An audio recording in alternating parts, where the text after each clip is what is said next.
Hey everyone, it's Erin from In for Good. Today we're going to be focusing on how to create a fundraising page on FirstGiving. So there are tons of different fundraising platforms that you can use to create fundraising pages online.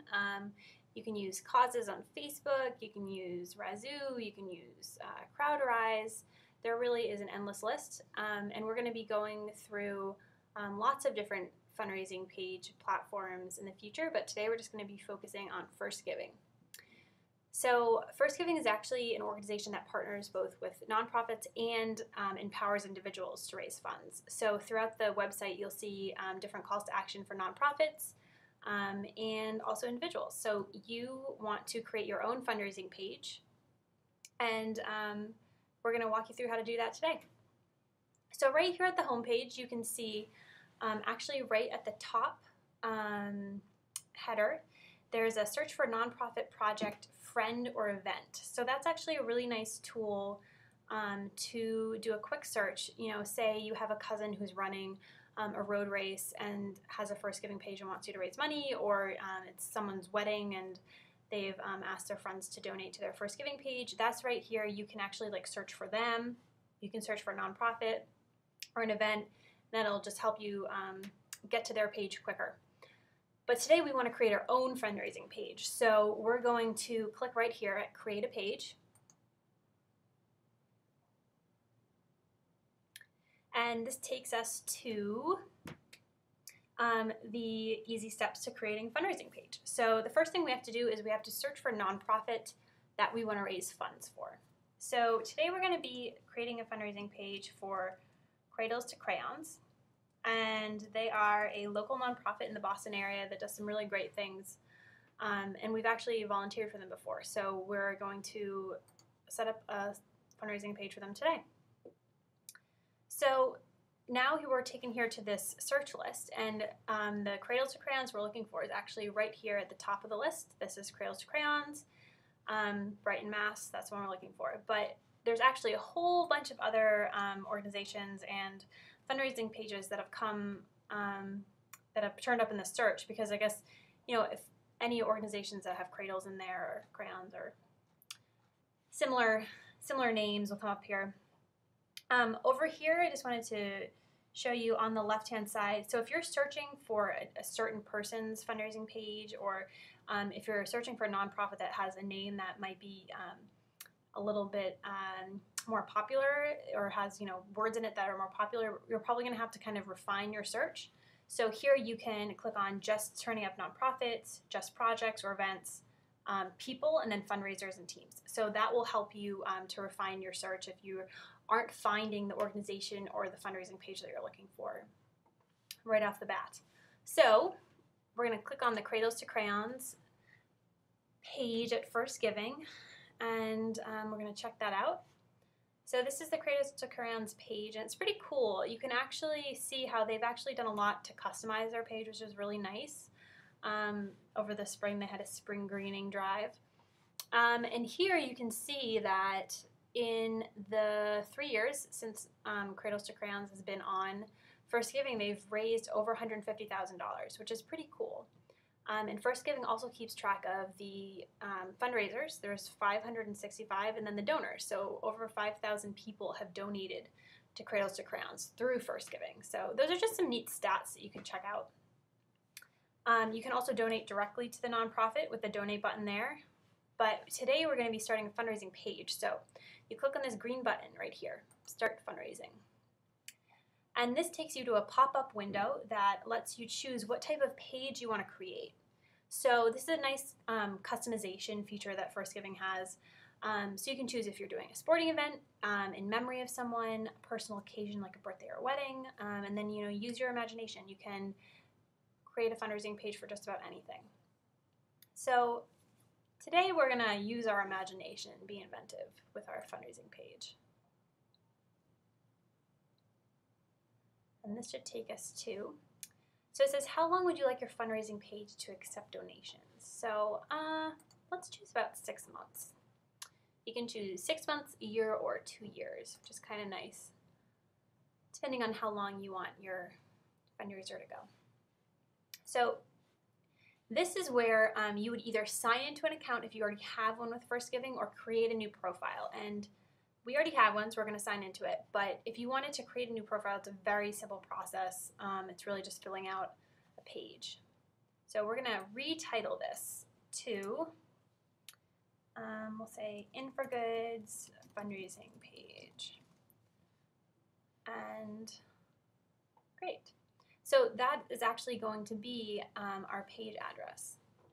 Each fundraising page on FirstGiving gets its own URL that you can direct your supporters and your friends and family to. So now it says personalize your page and share it with your friends and family. So this is fun. We can now edit our page and make it into whatever we want it to be. So this is kind of the back end of your fundraising page. Very simple. You can rename it.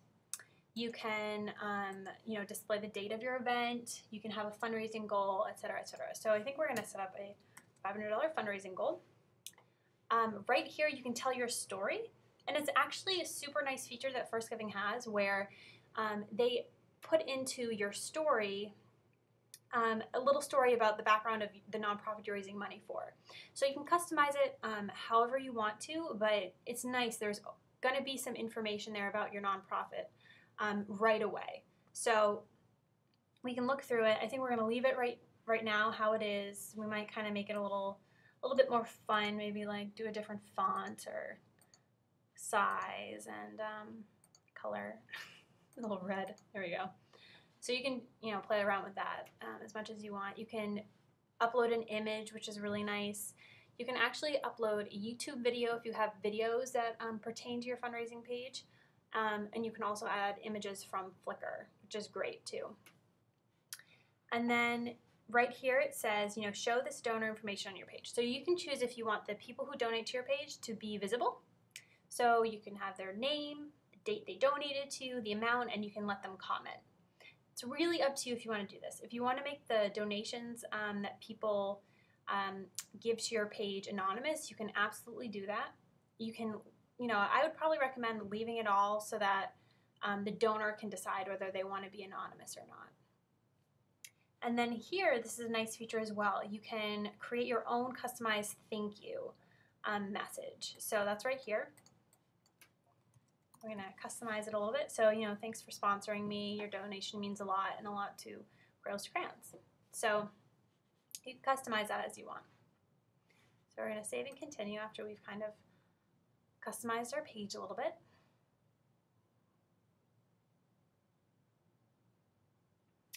And then this is a great feature as well, and it lets you send emails out to all of your family and friends to really highlight the fact that you're doing this fundraising page.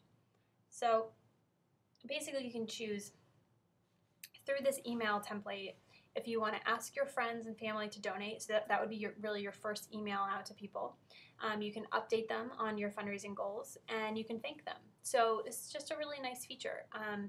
You can actually add addresses from your own address book from whatever email that you're using. And you can customize the message, or you can use this kind of basic message if you wanted to do that, if you're pressed for time, if you just aren't feeling super creative that day. So that's a great feature that we really like. It makes creating your fundraising page easy, and it also makes the follow-up easy, which is so important when you're raising money. We're just going to walk through a little bit of here. So this is the donations.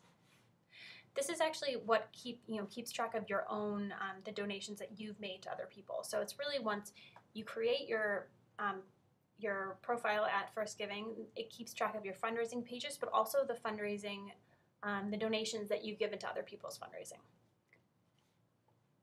And then here's your profile, which is just a basic profile. You can do what you want with it. You can add an image. You can do a description of yourself, and you can actually also, which is nice,